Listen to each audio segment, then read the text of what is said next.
Imagine being on the Western Front, not fearing a bullet, but the gnawing ache of an empty stomach. For millions of soldiers, starvation was as lethal a foe as any enemy gas attack or artillery barrage. The terror wasn't just the pain. It was the slow, insidious draining of strength, the fog in your mind, the certainty that without food, you couldn't fight, you couldn't even stand. It's late 1917, the mud of Passchendaele clinging to everything. The 14th Royal Fusiliers, a British regiment, were dug in, exhausted by months of relentless, brutal fighting. Days of relentless shelling had cut their supply lines, turning the battlefield into an impassable wasteland.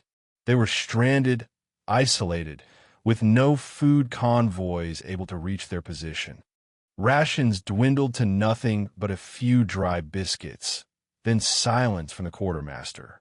The men faced not just the enemy, but the crushing, daily reality of an empty mess tin. Among them was Private Arthur Art Jenkins, a quiet, unassuming man whose battlefield was the field kitchen.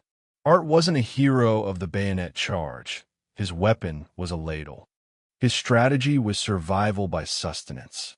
For weeks, he'd worked miracles with meager provisions, stretching every potato, every scrap of meat. But now, even his meager stores were gone. The men were fading fast. Their faces, once grim, now held a haunted, distant look. Weakness crept into their limbs, their minds dulled by the constant, agonizing hunger. Morale plummeted with each passing, foodless hour. The regimental doctor reported increasing cases of dysentery and exhaustion, not from wounds, but from sheer lack of nourishment.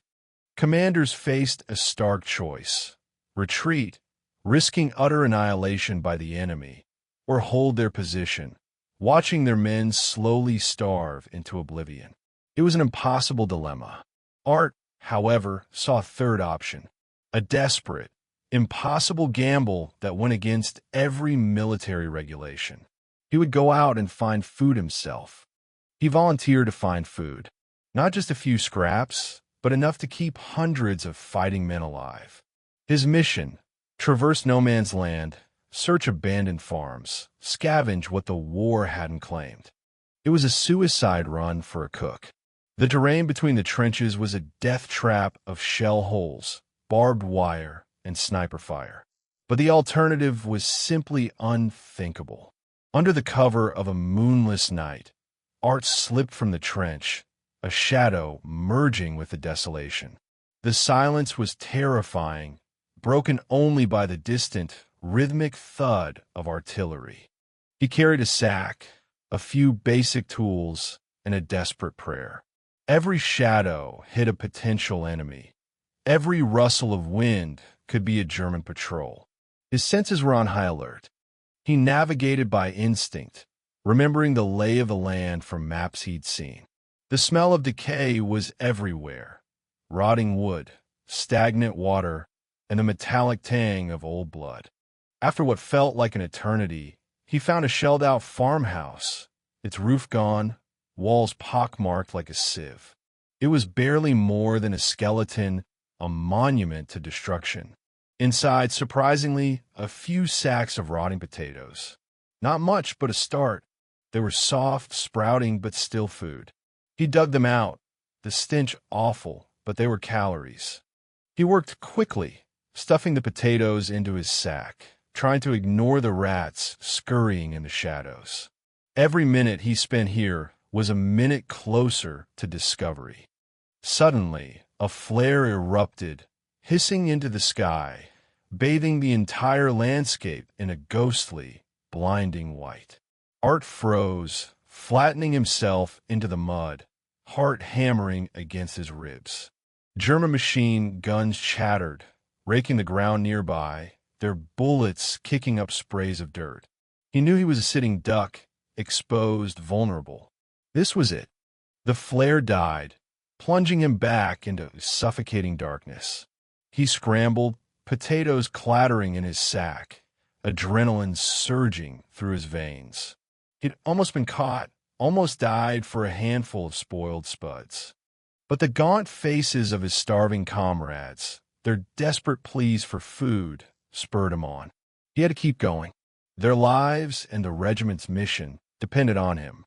Further on, beyond the immediate war zone, he found a collapsed barn, its timbers splintered.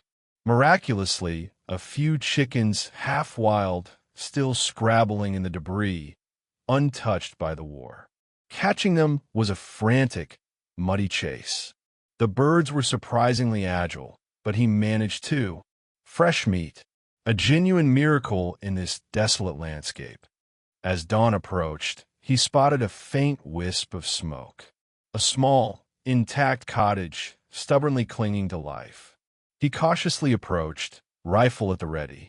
Inside, he encountered an old French farmer, his face a road map of hardship, stubbornly clinging to his land. His eyes, however, held a flicker of humanity. Art, with his limited French and a few precious British cigarettes, began to barter. A risky exchange, but desperation breeds boldness, and the farmer seemed to understand the gravity of his mission. The farmer, after much deliberation, pointed to a small pig rooting in a pen. A live pig. It was an unimaginable bounty, a feast for a regiment. Art couldn't believe his luck. The journey back was even harder. Loaded down with potatoes, chickens, and a surprisingly heavy, struggling pig, every step was a monumental struggle through the mud. He navigated craters, tangled barbed wire, and the ever-present threat of enemy patrols. The physical weight of his burden was nothing compared to the weight of expectation from his starving comrades. He stumbled back into the trenches just before dawn, mud-caked, exhausted, but triumphant. The sight of his filled sacks brought a ripple of disbelief, then a cheer that was quickly hushed. He had done it. Against all odds, a cook had ventured into the jaws of hell and returned with salvation. The impossible mission was complete. Art worked tirelessly. Those rotting potatoes, combined with the chickens and the pig, became a stew. A thin stew, yes, but warm, nourishing, and filled with hope. The aroma alone was enough to bring tears to hardened eyes. The men ate, slowly at first, savoring every bite, the warmth spreading through their chilled, aching bodies. That meal wasn't just food, it was a lifeline. It reminded them they weren't forgotten, that even in the hell of war, humanity and hope could prevail. Their fighting spirit, almost extinguished by hunger, flickered back to life. A single cook had achieved what no general's order could. He had rekindled their will to survive. The next day, the Germans launched another assault. But this time, the 14th Royal Fusiliers held their ground, repelling the attack with renewed vigor and determination. Not because of new ammunition or reinforcements, but because their bellies were no longer empty, their resolve no longer broken. A simple meal had turned the tide. Art's efforts weren't a one-off. For weeks, he continued his dangerous forays, supplementing meager rations, constantly improvising. He became a legend among the men. The cook who could conjure food from thin air, they called him. His ingenuity, though unrecorded in official dispatches, was etched into the memories of every man he saved. This wasn't an isolated incident. Throughout World War I, logistical failures meant countless regiments faced similar crises. The official British Army Field Service Regulations, 1914, detailed stringent supply chains. But the brutal reality of the Western Front often defied them. Mud, shelling, and enemy action frequently severed supply lines, leaving soldiers utterly dependent on their own resourcefulness. Many believed that soldiers on the front lines were always well-fed, thanks to advanced logistics. This is a myth. While efforts were made, the reality was often chronic hunger, especially during offensives or when lines were broken. Cooks like Art were often the last line of defense against starvation, their quiet bravery just as vital as any frontline charge. Their struggle was often overlooked in official histories. What we often lack are detailed personal diaries from these unsung heroes. The official records, like those held at the National Archives and Kew, document troop movements and supply issues, but they rarely capture the individual ingenuity of a private cook. We know the what happened.